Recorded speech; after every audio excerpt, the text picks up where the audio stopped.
I didn't start out trying to invent a theory about learning. I was just teaching kids music, starting with my own son. And years ago, I created something that's now being called Musicolor method because I noticed kids were getting stuck when we explained too much too soon. So instead of starting with note names and theory, I changed the structure. I used color. I simplified the choices, and I designed lessons where a small action actually did something. And you know what? Kids started succeeding right away. And they felt confident before they could even explain why. They stayed with it, they bounced back when things didn't work.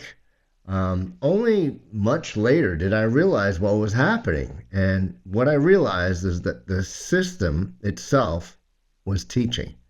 So over time, I noticed this pattern again and again. And, not just in music, but in how kids learn anything. And that's when I finally gave it a name, Kinetic Understanding. The kind of understanding that shows up through action before explanation. And Music Color Method wasn't built from a theory. The theory actually came after watching thousands of kids learn. And, sometimes you don't have to name the insight until you've lived it. So if you want to dig deeper, I actually wrote a white paper called Kinetic Understanding. You can find it on my personal website, andrewingevet.com. You'll see it on the top nav. It says white paper. Feel free to download it and share it with your colleagues.